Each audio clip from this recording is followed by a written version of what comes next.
আসসালামু আলাইকুম। আজকের এই ভিডিও থেকে আমরা adobe ইলাস্ট্রেটরের এই ড্রপ শ্যাডো সম্পর্কে শিখব। এই ড্রপ শ্যাডোটা আমাদের প্রত্যেকের প্রয়োজন পড়বে কোনো কাজের ক্ষেত্রে। তো এখন এই ড্রপ শ্যাডোটা আসলে কিভাবে অ্যাপ্লাই করতে হয় এবং এখানে বেশ কিছু কন্ট্রোলের ব্যাপার রয়েছে। তো আপনি যদি এই ড্রপ শ্যাডোটা আপনি আপনার মন মতো বা আপনার মতো করে অ্যাপ্লাই করতে পারেন, তাহলে ডিজাইন অনেক বেশি আকর্ষণীয় হবে। তো সেক্ষেত্রে ড্রপ শ্যাডো সম্পর্কে আমরা আজকের এই ভিডিও থেকে শিখছি। তো চলুন আমরা আজকের এই ভিডিওটি শুরু করি। প্রথমে হচ্ছে আমি এখান থেকে আহ, এখানে আমি ইলিপস টুলে যাব, তারপর অল্টার এবং শিফটটাকে ধরে মাউসের লেফট বাটনটা ক্লিক করে আমি এখানে একটা শেপ নিব। এবার এখানে আমি এটাকে ধরেন এই কালারটা দিয়ে দিলাম এবং এখান থেকে আমি স্টক কালারটা অফ করে রাখলাম। এখন এটা কিন্তু নর্মাল আমাদের একটা শেপ। তো এখন আমি যদি এই শেপের মধ্যে একটা ড্রপ শ্যাডো অ্যাপ্লাই করতে চাই, সেক্ষেত্রে আমরা কোন সাইডে অ্যাপ্লাই করতে চাই? আমরা কি এই পাশে অ্যাপ্লাই করব, নাকি এই পাশে, নাকি উপরের অংশে, নাকি নিচের অংশে? তো আপনি যেই সাইডে আসলে ড্রপ শ্যাডোটা অ্যাপ্লাই করতে চান সেই সাইডেই কিন্তু পারবেন। কিন্তু যারা নতুন রয়েছেন তাদের বেশিরভাগ ক্ষেত্রে এই অংশটাতে ড্রপ শ্যাডোটা অ্যাপ্লাই হয়ে যায়। আপনার মতো করে এই পাশে অথবা উপরে অথবা নিচে আপনি অ্যাপ্লাই করতে পারেন না। তো সেক্ষেত্রে আজকের এই ভিডিও থেকে সেটাও বুঝতে পারবেন। তো আপনার হচ্ছে এই ধরনের যে কোনো ডিজাইনের ক্ষেত্রেই হোক, আপনি যদি কোনো ডিজাইনে শ্যাডো অ্যাপ্লাই করেন সেক্ষেত্রে প্রথমে আপনি এটাকে সিলেক্ট করবেন, তারপরে আপনি ইফেক্টে যাবেন, এরপর হচ্ছে আপনি এখান থেকে স্টাইলাইজে ক্লিক করবেন।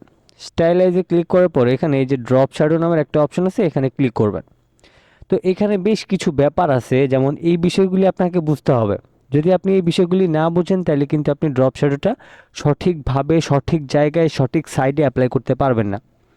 তো প্রথমে আমাদেরকে যেটা করতে হবে, আমাদের এখান থেকে এই প্রিভিউ অপশনে ক্লিক করতে হবে। তো প্রিভিউ অপশনে ক্লিক করার পর দেখেন এই অংশ জুড়ে কিন্তু আমাদের একটা ড্রপ শ্যাডো অ্যাপ্লাইটা হয়েছে। এখন ধরেন কোনো একটা কাজের সুবিধার্থে আমাদের এই ড্রপ শ্যাডোটা এই পাশ দিয়ে লাগবে, অথবা উপরের অংশে লাগবে, অথবা শুধুমাত্র এই নিচের অংশে লাগবে। তো সেক্ষেত্রে আমরা কি করতে পারি? তো সেক্ষেত্রে প্রথমে এখানে দেখেন অপাসিটি রয়েছে 75%। আপনি যদি এটাকে 100% করে দেন, আমি ধরেন এখান থেকে আমি এটাকে 100% করে দিই। তো 100% আসলে এটা করলে কি হয় সেটা একটু বুঝাই। যেমন আমি এখানে 100% করলাম। এখন 100% করার ফলে যেটা হইলো, এখানে যে ড্রপ শ্যাডোটা আছে এটা একদম গাঢ় টাইপের কালারে আসছে, ঠিক আছে?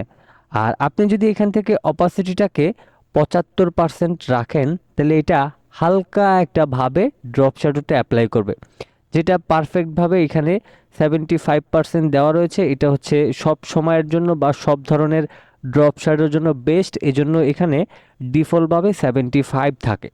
তবে আপনার ডিজাইন অনুযায়ী বা ক্ষেত্র বিশেষ হচ্ছে আপনার এখানে কতটুকু প্রয়োজন পড়বে সেই অনুযায়ী আপনি এখান থেকে ড্রপ শ্যাডোটা অ্যাপ্লাই করতে পারেন। যেমন এখানে হচ্ছে আপনি অপাসিটিটাকে যদি কিছুটা কমিয়ে নেন, তাহলে এখানে যেটা হবে সেটা হচ্ছে যে আপনার একদম হালকা সফট একটা কালারের ড্রপ শ্যাডোটা এখানে অ্যাপ্লাই হবে। তো আমি এখান থেকে এটাকে কমিয়ে 75% করে দিই। ওকে। এখন এখানে আমাদের এই ড্রপ শ্যাডোটা কিন্তু খুবই হালকা হয়ে গেল। এবার আরেকটা বিষয় হচ্ছে যে এইখানে আমরা যে ড্রপ শ্যাডোটা দিলাম এটা বেশিরভাগ ক্ষেত্রেই কিন্তু কালো হয়। কিন্তু আপনি যদি কোনো কাজের ক্ষেত্রে বা কোনো কারণে আপনার যদি এখানে এই ব্ল্যাক কালার টাইপের শ্যাডোটা অ্যাপ্লাই না করে অন্য কোনো কালারের অ্যাপ্লাই করতে চান, তাহলে নর্মালি আপনি এখানে ক্লিক করবেন। এবার আপনি এখান থেকে যে কালারটা সিলেক্ট করতে চান সেই কালারটা এখানে সিলেক্ট করলে সেই ধরনের কালার এখানে অ্যাপ্লাইটা হয়ে যাবে। তবে আমি আবারও বলছি, এখানে বেশিরভাগ ক্ষেত্রে কিন্তু ব্ল্যাক কালারটা অ্যাপ্লাই হয় এবং ডিফল্টভাবে এখানে ব্ল্যাকই থাকে। জাস্ট আপনি এখান থেকে ক্লিক করবেন। এবার আপনি আপনার প্রয়োজন অনুযায়ী বা আপনার সুবিধা অনুযায়ী আপনি এখান থেকে কালার সেট করে নিয়ে দেন আপনি সেই অনুযায়ী এখানে ড্রপ শ্যাডো অ্যাপ্লাই করতে পারেন। তো এই বিষয়টা আবার এবার বুঝলাম। এখন এখানে হচ্ছে মুড রয়েছে। যেমন আমি যদি এখানে নর্মালে ক্লিক করি, নর্মালে ক্লিক করলে কিন্তু আমাদের ঠিক এই যে ড্রপ শ্যাডোটা আছে এটা নর্মালি কিন্তু এরকমই দেখা যাবে। আমি হচ্ছে প্রিভিউটা একটু উঠাই দিই, দেখেন। আর এখানে যদি আপনার মাল্টিটা সিলেক্ট করা থাকে, মাল্টিটা থাকে, তারপরেও কোনো প্রবলেম নেই। বাট এখান থেকে কিছু মুড আছে যেগুলি আপনি পরিবর্তন করতে পারবেন। যেমন আমি যদি সফট লাইটে ক্লিক করি, তাহলে দেখেন আমাদের এই সেমই কিন্তু আমাদের এখানে বিষয়টা অ্যাপ্লাই হচ্ছে, কোনো কিন্তু আসলে পরিবর্তন আসতেছে না। তো সেক্ষেত্রে আমাদের এখানে মাল্টিপ্লাই থাকবে, এটাই সিলেক্ট করা থাকবে। এরপর আমরা কিন্তু অপাসিটি এবং এই মুডের বিষয়টা বুঝলাম।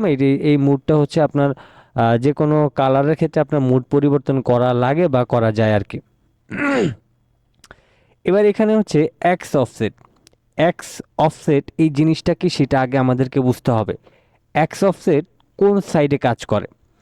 এক্সটা হচ্ছে আপনার ডান থেকে বামের যে অংশটুকু আছে, যেমন ডান থেকে বামে, এই এক্সের এখানে যে মেজারমেন্টটা রয়েছে এটা হচ্ছে ডান থেকে বামের দিকে কাজ করে। যেমন এখানে হচ্ছে দেখেন 7 পিক্সেল আছে, হ্যাঁ, এটা হচ্ছে এখন এই পাশটাতে কাজ করে। যদি আপনি এই 7-এর জায়গায় এখন -7 করে দেন, তাইলে এটা বিপরীত পাশে কাজ করবে। তো এটা বোঝার জন্য আমি এখান থেকে এই যে দেখেন আমি প্রিভিউটা আবার দিয়ে দিলাম, দেখেন এটা কিন্তু এখন বিপরীত পাশে চলে আসছে। তার মানে এক্স অফসেট হচ্ছে ডান থেকে বামে। এখন এখানে মাইনাস হলে হচ্ছে হাতের বাম পাশে থাকবে, এবং এখানে যদি শুধুমাত্র 7 থাকে, আই মিন প্লাস থাকে, তাহলে সেটা হাতের ডান পাশে হবে। তো এটা খুবই ইজি একটা বিষয়। আশা করছি এক্স অফসেট আসলে কোন দিক থেকে কোন দিকে কাজ করে সেটা বোঝাতে পেরেছি। এবার হচ্ছে যে এখানে ওয়াই অফসেটটা হচ্ছে আপনার উপর থেকে নিচে কাজ করে, ঠিক আছে। যেমন ধরেন আমি এক্স অফসেটটা এখানে আমি 0 করে দিলাম, এখন আমি এখান থেকে প্রিভিউটা তুলে দিলাম, ঠিক আছে। এখন দেখেন এটা কিন্তু এই সম্পূর্ণ নিচের অংশে চলে আসছে। নিচের অংশে চলে আসার কারণ, আমাদের এক্স অফসেটে আমরা 0 করে দিয়েছি, ডানেও থাকবে না বামেও থাকবে না, এই জন্য এটা নিচের অংশে চলে আসছে। এখন এই যে ওয়াই অফসেটের প্লাস হচ্ছে নিচের দিকে, এবং এখানে -7 আমরা দিয়ে দিই এবং প্রিভিউতে ক্লিক করি, এখন কিন্তু এটা আমাদের উপরের অংশে চলে আসছে। তার মানে এটাকে আমরা খুবই সহজে কিন্তু কন্ট্রোল করতে পারতেছি। এখানে আহামরি কোনো ঝামেলা নাই, বা আহামরি কোনো এখানে ঝামেলার করারও কোনো কিছু নাই। তো এই বিষয়টা আমরা বুঝলাম। আর এখানে যদি আমরা এখন এটাকে যদি আবার 0 করে দিই, তাহলে এখানে আমাদের কোনো কিছুই কিন্তু আসলে দেখা যাবে না, হালকা করে সবটা সাইডে একটু করে দেখা যাবে।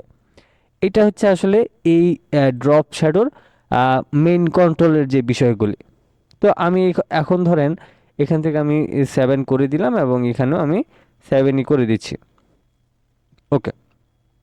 তো এবার হচ্ছে ব্লার। তো ব্লারের এখানে দেখেন আমি যদি এটাকে কমিয়ে দিতে থাকি, তাহলে এটা অনেক বেশি হার্ড একটা কালার হয়ে যায়, যেটা ব্লার হয় না।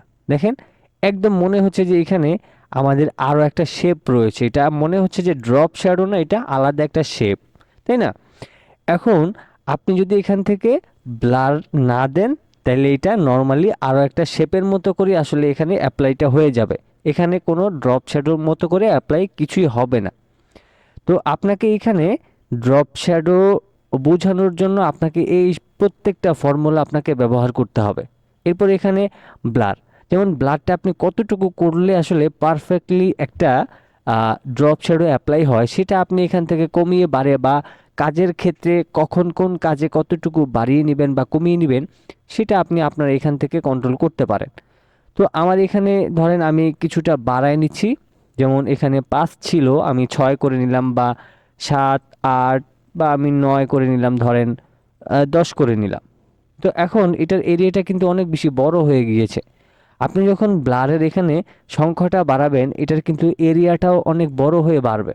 তো সেক্ষেত্রে আপনি এখান থেকে আসলে আপনার কতটুকু দরকার একটা কাজের ক্ষেত্রে বা একটা শেপের ক্ষেত্রে, সেটা অবশ্যই আপনি এখান থেকে আপনার মতো করে একদম ভালোভাবে দেখে শুনে এখান থেকে আপনি কমিয়ে বাড়িয়ে নিতে পারবেন।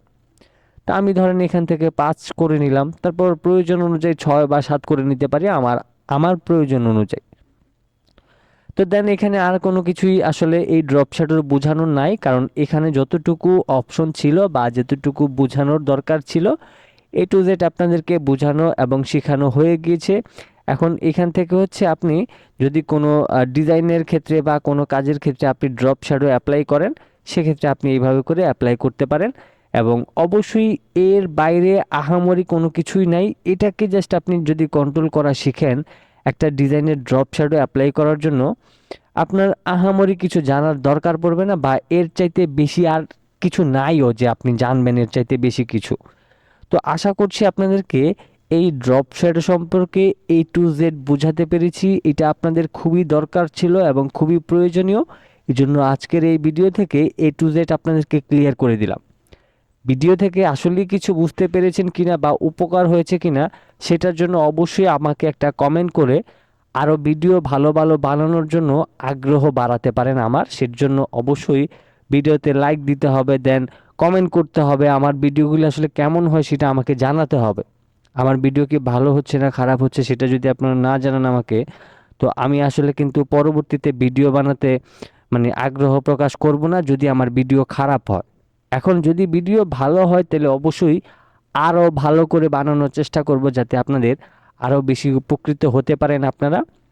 এজন্য অবশ্যই আমাকে সাপোর্ট করবেন অ্যান্ড দেন আপনাদের মূল্যবান মতামত জানাবেন এবং অবশ্যই এই ভিডিওটা শেয়ার করে দিবেন বন্ধুদের সাথে, যারা গ্রাফিক ডিজাইন শিখতে চায় তাদের জন্য অনেক বেশি সহজ এবং ইজি হয়ে যায়।